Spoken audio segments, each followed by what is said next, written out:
This is All Access MMA.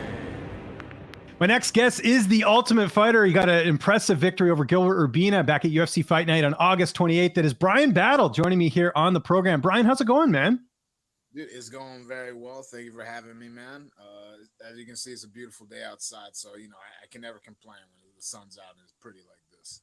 For sure, and I don't blame you. I won't keep you too long here today, but congratulations on winning the Ultimate Fighter. But before we get into the fight itself, how you feeling? We're a few days removed. Has it all sunk in yet about you winning this tournament? Yeah, man. I mean, it's really every day it sinks in a little bit more. The energy starting to kind of like die down a little bit, and so I'm kind of starting to settle back down into regular life. But regular life as the Ultimate Fighter. So yeah, it's cool, man. It's really cool. Any nerves going into the fight? We hear of UFC jitters. It didn't seem like it for you, but how did you feel in there? No, I mean, because of a couple things, really. One, this is kind of always where I saw myself. This is like I always felt like I was someone who was a UFC caliber fighter. So I always saw myself on that stage, and I'd seen it in my head a million times. So it was just the millionth and the first time being there. But as well as being on TUF, we're basically fighting in the same scenario. Just it wasn't live; it was pre-recorded. We're fighting at the Apex. Dana White's there watching us. There's not hardly anyone there. So, I had 2 fights to get used to being in the Apex and, fighting in the UFC octagon with the gear on. So, it wasn't a whole totally new experience. Anything about your opponent surprised you in the fight that maybe you weren't expecting? And I don't mean this in a bad way, but no, I mean we expected Gilbert to be a really tough game dude, and he was, man. I mean, he really came out and really sent it. And yeah, it wasn't really anything. No, I can't say anything really caught us off guard. I mean, we expected Gilbert to be really good, and that's what he came out, and he just came out and it was really good. What was going through your head in that first round? Because I think some people felt like he probably took that first round. Was there sort of a sense of urgency, or how are you feeling going into the second? I felt like just with the kind of statement he had made in the first 2 minutes of the first round, that he probably wanted that was the most dominant portion of the first round. I thought I had battled back and won the rest of the round. But I did, if I was a judge, I probably would have given him the first round just based off of that first 2 minutes. And yeah, going into the third round, the second round, there was a sense of urgency sort of, but I was very confident that I was still going to win the fight. So it was like, I knew that initial blitz, after that he wasn't really going to have, a whole lot left for me. And, like I said, the momentum was already kind of swinging in my favor by the end of the first. So, yeah, going into the second round, I wasn't really nervous, feeling like I was going to lose the fight, but I knew that I had work that I needed to get done. The referee steps in, you get the submission victory. What's going through your head at that moment? Man, I think it was just blank. I mean, I was like, where the first thing I did was I went to look for my coaches, because in a normal fight I would look for where my family and my friends are, and I would jump on top of the cage and I would point to them, but there's no one I know there. So I was just the people I knew were my coaches, and this was a great moment that we got to share together, being at this level of the game, you know what I'm saying? So yeah, it was just like, got the submission, the ref pulled me off. The first thing, I'm like, where are my coaches so I can go celebrate with them right now? And how did you celebrate after the fight? Because again, you win the show. There's a lot that went into this. I know a lot of sacrifices made. How are you enjoying yourself after that win?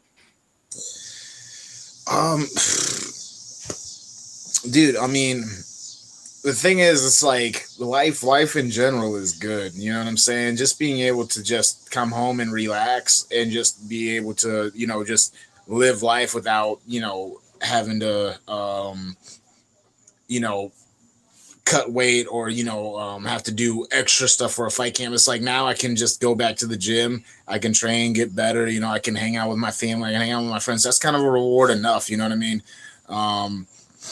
And so that's kind of, after the fight, there was a lot of media.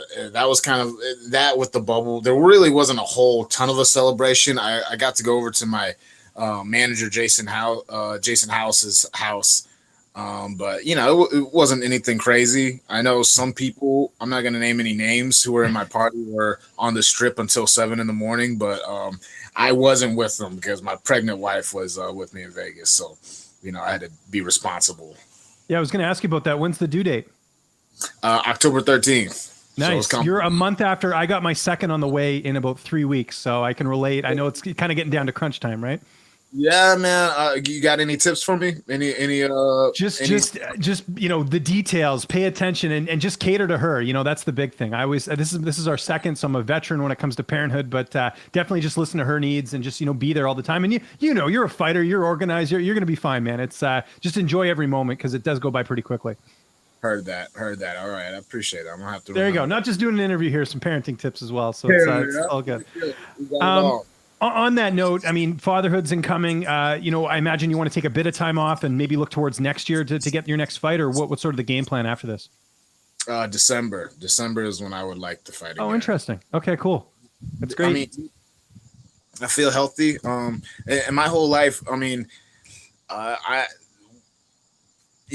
fight a lot, man. You know what I'm saying? I fight when I can get fights. So, December would be a good amount of time, let this finish healing all the way up, get back to training, have a little while where I can just train and, just become a better athlete, and then, ratchet it up and get ready for a full-blown fight camp. So I think there's just enough time in there for all that.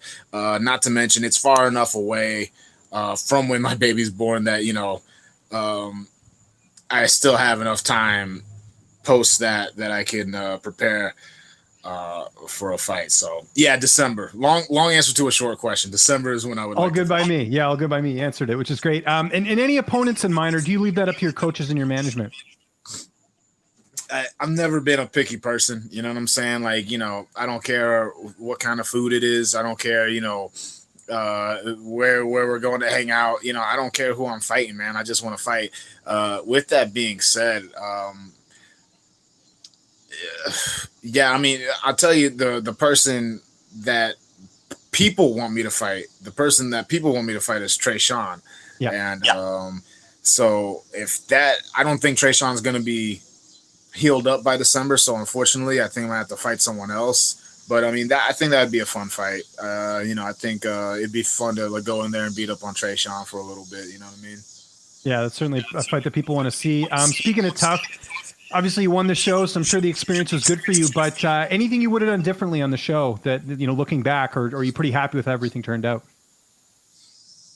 Man, if I would have taken more people's diet advice on the show, because I was just so cutting weight was the toughest part for me on the show. And so I was so concerned with making weight that I was really kind of not miserable, but there was a lot of times where I wasn't happy because, I was eating eggs and avocados for the most part. And there was definitely a lot of things that, there was a lot of little tricks that people use to kind of, still fill them up, something to substitute, something sweet that, I was just I didn't want to mess up my own routine at the time. So I just kind of kept on doing what I always did. But since I've gotten home, I've kind of tested out a lot of the stuff that I saw other people do in the house during their weight cuts. And I was like, oh man, I wish I would have known about Halo Top ice cream forever ago. You know what I'm saying? But just stuff like that, little stuff to take the edge off. And what's the plan for the rest of the week? Like I said, I know you've been doing a lot of media. You were talking about how that's sort of different for you, but what's on deck for the weekend and everything else? This weekend, we got some. I'm this Friday. I'm actually going to be an honorary coach for my old high school football team, so that'll be Awesome. cool. Yeah, that'll be a lot of fun. Talk to the boys.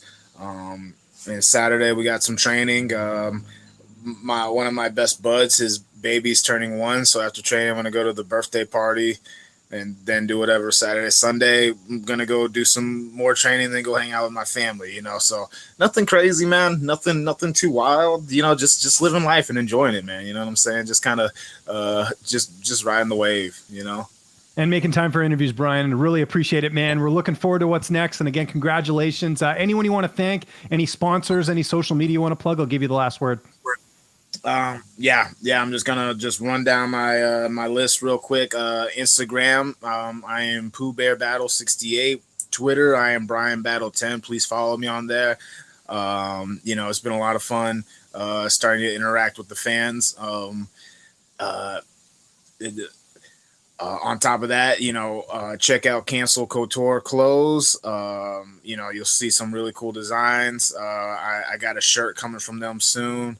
And then, just shout out to my team, Highest Stand MMA, GoCore. He's a legend. My coaches, Tom, Tony, and Kevin, my wife, my family, my friends. The whole drill. You know what I'm saying? The whole community, man. It's everyone.